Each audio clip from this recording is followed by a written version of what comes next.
ഇന്നത്തെ വീഡിയോയിൽ ഷെയർ ചെയ്യുന്നത് കുട്ടികൾക്കൊക്കെ ഒരുപാട് ഇഷ്ടമായിട്ടുള്ള മാംഗോ ജാമിൻ്റെ റെസിപ്പിയാണ്. പുറത്തുനിന്നൊക്കെ കഴിക്കുന്ന അതേ ടേസ്റ്റോടുകൂടി തന്നെ നല്ല സിമ്പിളായിട്ട് നമുക്കത് വീട്ടിൽ തയ്യാറാക്കി എടുക്കാം.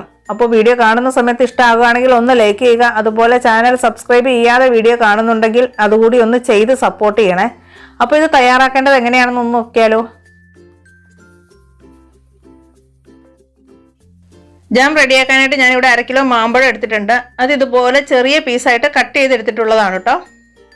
അപ്പോൾ നല്ല കളറുള്ള നല്ല പഴുത്ത മാമ്പഴം തന്നെ ജാം റെഡിയാക്കാൻ കിട്ടുകയാണെങ്കിൽ അതായിരിക്കും ഏറ്റവും നല്ലത്. ഇല്ലെങ്കിൽ പഞ്ചസാരയുടെ അളവ് നമ്മൾ കൂട്ടി കൊടുക്കേണ്ടി വരും. ഇതിപ്പോൾ നല്ല മധുരമുള്ള മാമ്പഴമാണ്. ഇനി ഒരു മിക്സിയുടെ ജാർ എടുക്കാം.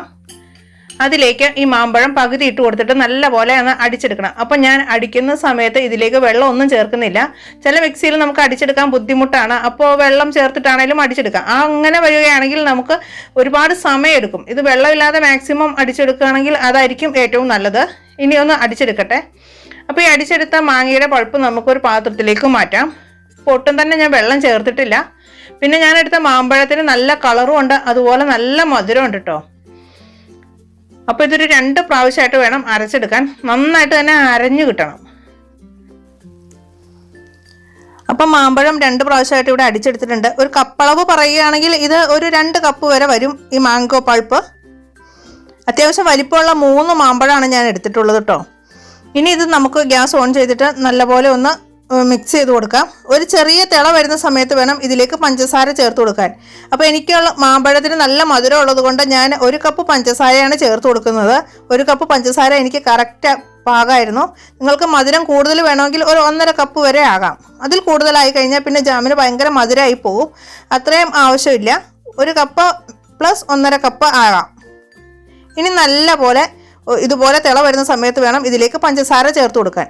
അപ്പോൾ പഞ്ചസാര ചേർക്കുന്ന സമയത്ത് ഇത് നല്ലപോലെ ഒന്ന് മെൽറ്റായി കുറച്ചുകൂടി ഒന്ന് ലൂസാവും കേട്ടോ. ഇനി നല്ലപോലെ ഒന്ന് നമുക്ക് മിക്സ് ചെയ്ത് കൊടുക്കാം. വെള്ളം ചേർക്കാത്തതുകൊണ്ട് തന്നെ ഇതൊരു മാക്സിമം 20-25 മിനിറ്റ് കൊണ്ട് നമുക്ക് റെഡിയാക്കി എടുക്കാം. വെള്ളം ചേർക്കുമ്പോൾ കുറച്ചുകൂടെ സമയം നമുക്ക് വരട്ടേണ്ടി വരും. ഇപ്പം നന്നായിട്ട് തിളച്ചിട്ടുണ്ട്. കുറച്ച് സമയം എടുത്ത് പതിയെ ഇതുപോലെ ഇളക്കി മിക്സ് ചെയ്തെടുക്കണം.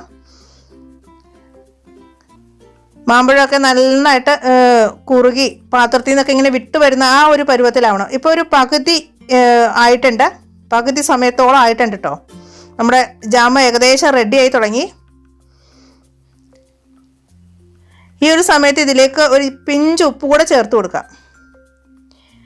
മധുരമൊക്കെ ഒന്ന് ബാലൻസ് ചെയ്യാൻ വേണ്ടി ഒരു പിഞ്ച് ഉപ്പ് മതി. ഒരുപാട് ഉപ്പ് ചേർക്കരുത്. ഒരു നുള്ളു മാത്രം ചേർത്ത് കൊടുത്താൽ മതി. എന്നിട്ട് നല്ലപോലെ ഒന്ന് മിക്സ് ചെയ്തെടുക്കുക. ഒരു 2-3 മിനിറ്റ് നല്ലപോലെ ഒന്ന് മിക്സ് ചെയ്ത് നിന്ന സമയത്ത് നമ്മുടെ ജാം ഇവിടെ റെഡി ആയിട്ടുണ്ട്. ഇപ്പോൾ ദേ പാത്രത്തിൽ നിന്നൊക്കെ വിട്ട് നല്ല കറക്റ്റ് പരുവത്തിലായിട്ടുണ്ട്. ഒരുപാട് അങ്ങോട്ട് തിക്കായി കഴിഞ്ഞാൽ പിന്നെ ഇരിക്കുമ്പോഴും ഇത് നന്നായിട്ട് തണുത്തിട്ട് പിന്നെ കട്ടയായി പോകും.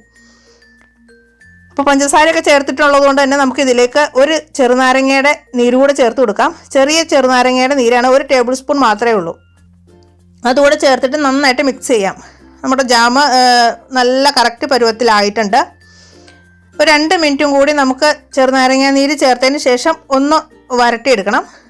അതിനുശേഷം ഗ്യാസ് ഓഫ് ചെയ്തിട്ട് വേണം ഞാനിതിലേക്ക് മാംഗോയുടെ എസൻസ് കൂടി ചേർത്ത് കൊടുക്കുന്നുണ്ട്. അത് തികച്ചും ഓപ്ഷനിലാണ് കേട്ടോ. നിങ്ങൾക്ക് താല്പര്യം ഉണ്ടെങ്കിൽ മാത്രം ചേർത്താൽ മതി. മാംഗോയുടെ എസൻസ് കൂടി ചേർത്ത് കഴിയുമ്പോൾ നമ്മൾ കടയിൽ നിന്ന് വാങ്ങുന്ന അതേ ടെക്സ്ചർ തന്നെ കിട്ടും. നല്ലൊരു ടേസ്റ്റ് വേണം. ഒരു 3-4 ഡ്രോപ്സ് ചേർത്ത് കൊടുത്തിട്ട് ഒന്ന് മിക്സ് ചെയ്തെടുത്താൽ മതി. അപ്പോൾ നമ്മുടെ ജാം ഇവിടെ റെഡിയായി. ഇത്രയേ ഉള്ളൂ പരിപാടി. വളരെ സിമ്പിളായിട്ട് നല്ല ടേസ്റ്റായിട്ട് നമുക്ക് തയ്യാറാക്കാൻ പറ്റിയ ഒരു ജാമാണ്. അത് ബ്രെഡിൻ്റെ കൂടെയോ അതുപോലെ തന്നെ ചപ്പാത്തിക്കൊക്കെ കഴിക്കാൻ ഇഷ്ടമുള്ള കുട്ടികൾക്കാണെങ്കിൽ അങ്ങനെയും നമുക്ക് സെർവ് ചെയ്യാം. അപ്പോൾ എല്ലാവർക്കും വീഡിയോ ഇഷ്ടമായെന്ന് വിചാരിക്കുന്നു. ഇഷ്ടമാകുവാണെങ്കിൽ ഒന്ന് ലൈക്ക് ചെയ്യുക. അതുപോലെ വീഡിയോയെക്കുറിച്ചുള്ള അഭിപ്രായങ്ങളൊക്കെ താഴെയുള്ള കമൻറ്റ് ബോക്സിൽ എഴുതി അറിയിക്കാനും മറക്കല്ലേ. പുതിയ നല്ല റെസിപ്പികൾക്കായി നമ്മുടെ ചാനൽ കൂടി ഒന്ന് സബ്സ്ക്രൈബ് ചെയ്യണേ. വീണ്ടും നമുക്ക് കാണും വരേക്കും താങ്ക്സ് ഫോർ വാച്ചിങ്. ബൈ.